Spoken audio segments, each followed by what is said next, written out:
This gospel message reveals the power. It actually is the power of God. It means that we do not have to live life without God any longer. And you know what that means for people? That we do not any longer have to live helpless. When we live without God in our life, we live helpless in a lot of areas. We live hopeless. There's only so much that our intellect and our brightest minds can do. There's times when the economy says that we don't have any answer, when the doctor says there's nothing else we can do, when your employer says, I'm sorry, we got to let you go. There's only so much we can depend on mankind for.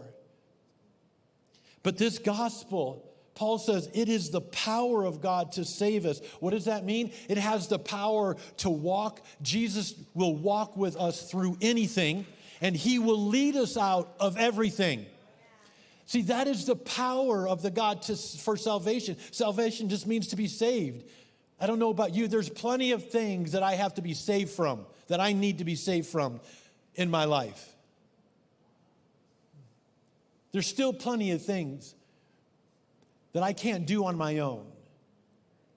I know there was a whole lot of things that I was stuck in, that I was experiencing from my childhood all the way up through my adolescent years and into my adulthood. There was so much that I struggled with, so much that I battled with, so much that I tried to get free from.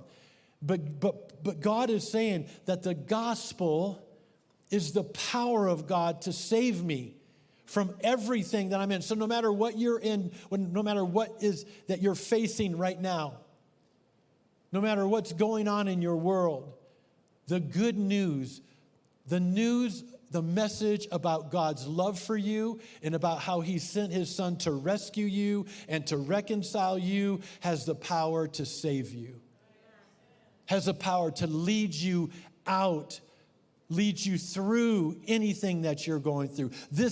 It has the power to say, this is not how your life is always going to be.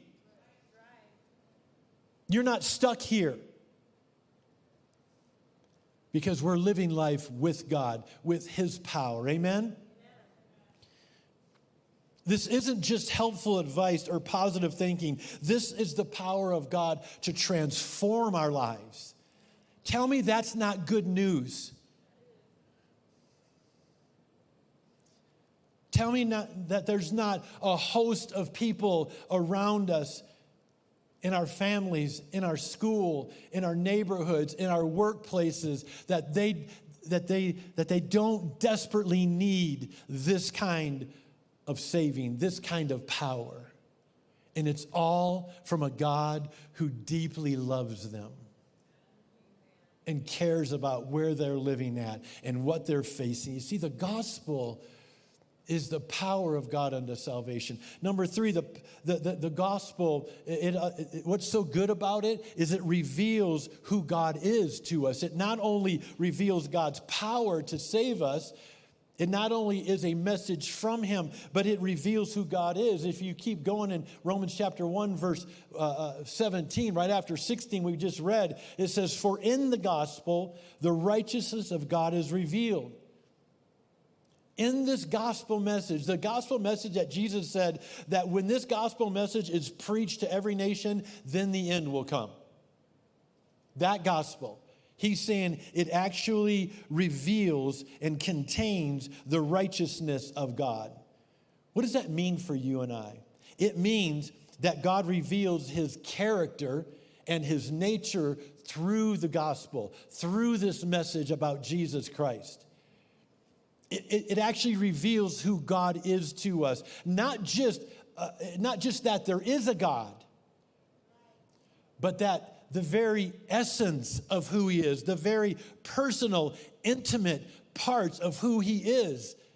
You see, the gospel is God constantly revealing himself to you, constantly going the extra mile so that you and I can know him. If the gospel reveals the heart of God, it reveals the righteousness of God. It reveals that he is merciful. It reveals that he is holy, that there's no one like him, that there's never a day he wakes up on the wrong side of the bed, I like to say. There's never a time where he makes a bad decision. There's never a time that he makes a wrong decision. There's never a time he acts selfishly. He is holy. He is altogether different than anything humanity knows. The gospel reveals the righteousness of God. It reveals who God is. It reveals God's cure for our sick souls, our hurting souls, our sin-sick souls, right?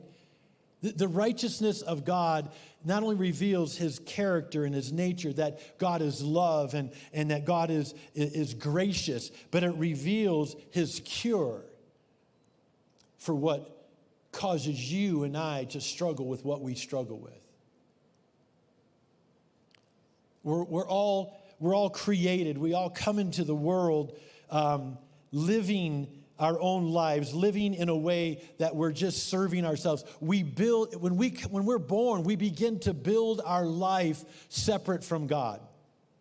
We don't come into the world connected to God. We come into the world separated from God, all the way from when the first man and the first woman chose that that's how it would be.